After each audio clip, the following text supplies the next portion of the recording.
Hi everyone, this is Imi from the Pro Traders Lounge. I'm here to bring you my latest update on some of the markets, some of the instruments I look at.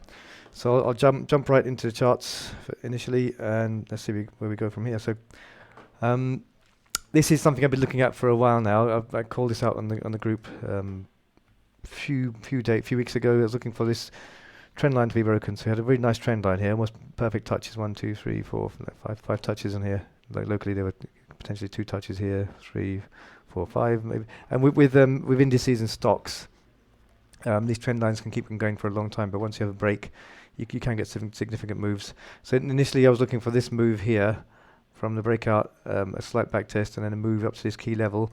And we had the majority of this playing out. So the way I don't always trade the dollar index, but I do use it as a bias for other markets. And the way I would use this this kind of move here is to counter trade it on other markets. I also, at the time of this breakout move, I was saying we've kind of lost the correlation, the inverse correlation with the ES. So even though the dollar index made us move up, ordinarily the ES would do the opposite, but we lost the correlation, so the ES made a rise as well. So that was something I picked up early, but you could still counter trade this with forex. So you can imagine the forex pairs doing almost exact opposite. And if you look at the dollar index, is comprised of 7 of the major currencies. If you look at those ones, pretty high probability trading just to counter trade this move here. So we had a nice consolidation around this POC right now, and now it's kind of 50-50. We could go upwards to test this key level. And I would expect some kind of reaction there, at least locally, because it's you can see this candle here. There's a nice kind of bullish move, potential for trapped longs in this move here. But I'd like to see a change in market structure first. So let's see where we go with this move here. And my laptop's overheating. Sorry guys, I'm in a really hot country. My laptop's kind of overheating right now, so it's running a bit slow. But it's okay now, yeah. Right, so that's the move on the dollar index I'm looking for. So either this kind of move here, potential retrace from there. If we do get a retrace, this is a strong support level now. It could flip from strong resistance to support, and then possible break of this level. If we do get an upside move, then this imbalanced zone here is a key level for a major target and TP. The red zone you're seeing here.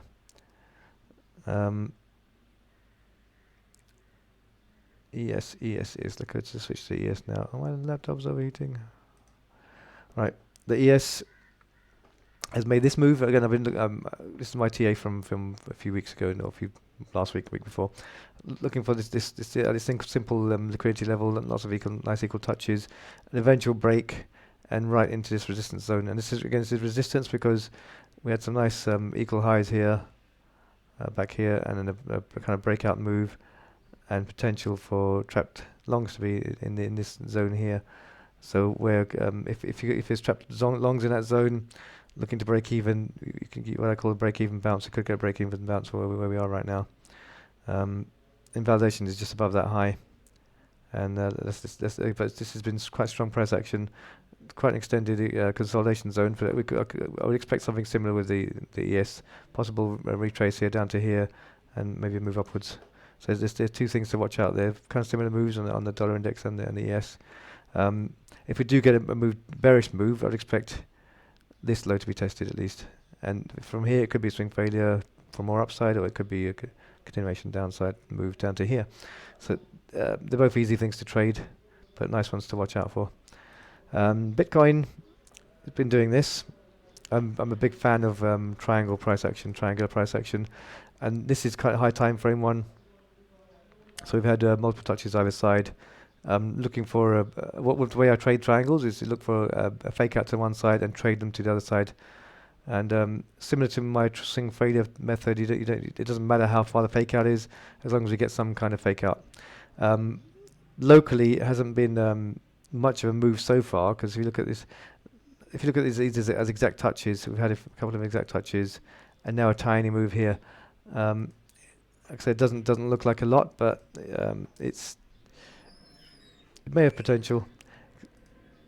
If a retail trader is looking at this as a swing failure kind of move of this liquidity, these equal lows, then it's an easy one to trade. You take a speculative long paper trading with SL at the low. But because it's a high time frame one, uh, usually I'd expect for a bigger move. So I'd like to wait on this one. We haven't had a change in market structure yet. Haven't had a massive move yet. There's potential for a short squeeze here. If people are taking shorts in this move down here, if we get a rise upwards, there's potential for a short squeeze. But at the very least, I would like to see these highs taken. So this is like a key zone here. I would like to see these highs taken. Then I'll be more confident in maybe potentially a bigger move upwards. And even though this might not look like much of a move as a fake out, Ethereum, interestingly, did something similar over here, because Ethereum had a nice triangle. On a high time frame, it doesn't look great. Daily time frame, it's just better.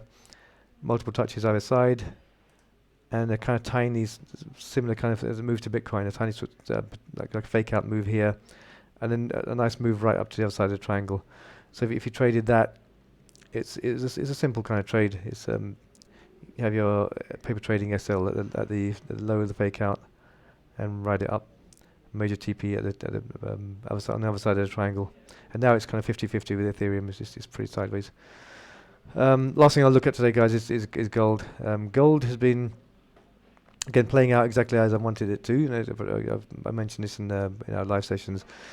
We had a nice double top here, equal highs. I was saying at the time over here that there's potential for a lot of people taking longs, aiming for that double top, right? And we had a front run there and a move downwards. So I'm seeing this as a long squeeze, and coming towards my support zones. I had a nice order block here as potential support. It gave provisional support, but for now it's not looking super strong right now. I'm not saying this isn't going to be a reversal point, but I would prefer a move further downwards into this green zone here. And this green zone is one of my support zones, comprised of an order block, swing point, and imbalance. So these are my favourite. It's a big zone, but this is where I'd look for longs on gold, or a speculative long here. But what's a bit off-putting here about taking a long here is it's like almost perfect double bottom here. So that I would ordinarily expect some kind of move to test that level. Maybe whether it's going to be a deep one or a small one. You know, you want to look for a nice trade, and a nice trade would be a swing fader kind of move, and ride it on reversal. So yeah, that's me done on my quick update. And if you want to see more simple TA like I have, or complex TA, but still really good TA, come and take a look in our Discord. Lots of good things going on here, and a big range of traders with similar levels, but different ways of trading them. So it's a great community we've got going on in the Pro Traders Lounge. So looking forward to seeing you guys there. I'll finish off with this. Take a look at that, guys. Please pause and read this. Always, this is for educational and entertainment purposes only, and paper trading. So paper trade safe. Take care.